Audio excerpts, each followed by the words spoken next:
once you change your philosophy, you change your thought pattern. Once you change your thought pattern, you change your attitude. Once you change your attitude, it changes your behavior pattern. And then you go on into some action. As long as you got a sit-down philosophy, you'll have a sit-down thought pattern.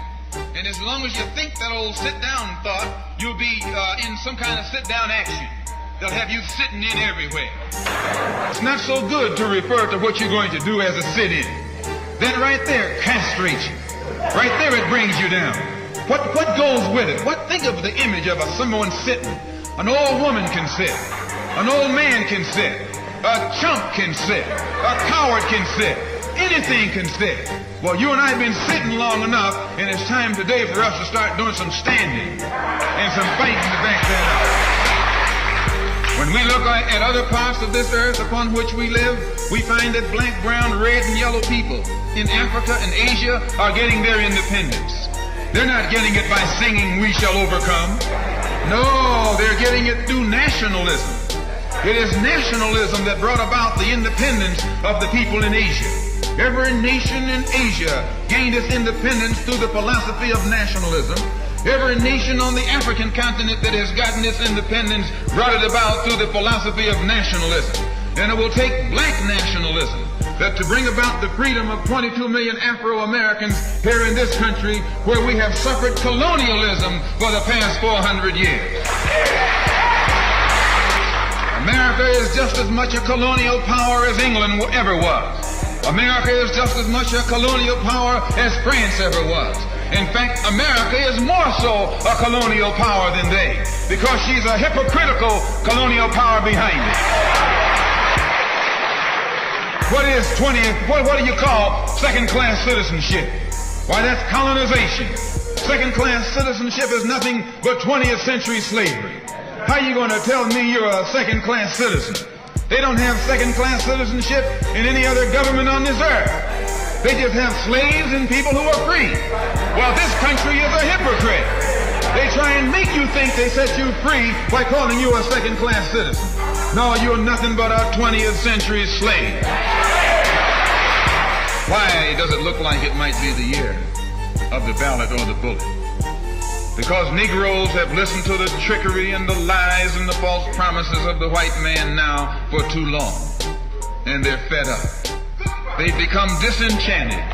They've become disillusioned.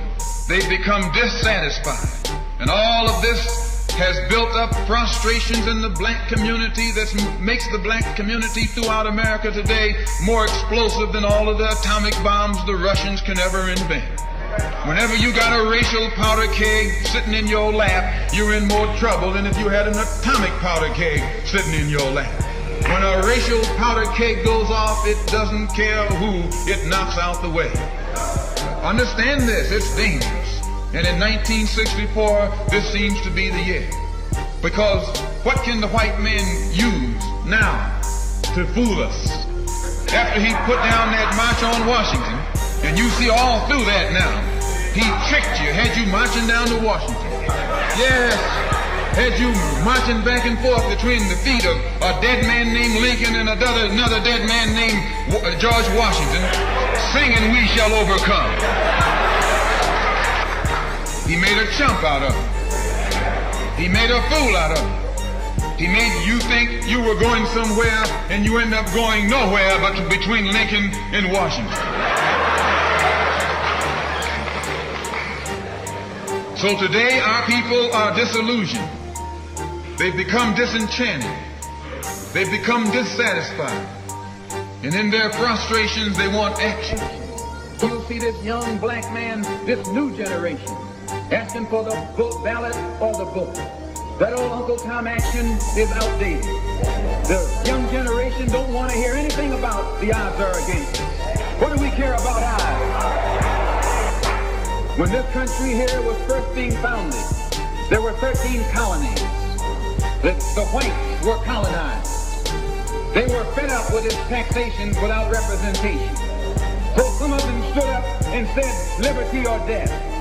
So I went to a white school over here in Mason, Michigan.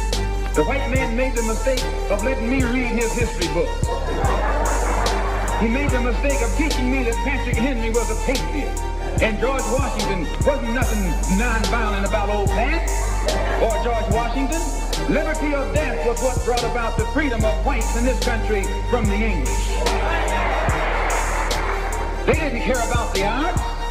Why, they faced the wrath of the entire British Empire. And in those days, they used to say that the British Empire was so vast and so powerful, and the sun would never set on it. This is how big it was. Yet these 13 little scrawny states, tired of taxation without representation, tired of being exploited and oppressed and degraded, told that big British Empire, liberty or death. And here you have 22 million Afro-Americans, black people today, catching more hell than Patrick Henry ever saw. And I'm here to tell you, in case you don't know, that you got a new generation of black people in this country who don't care anything whatsoever about ours. They don't want to hear you, old Uncle Tom, handkerchief head, talking about the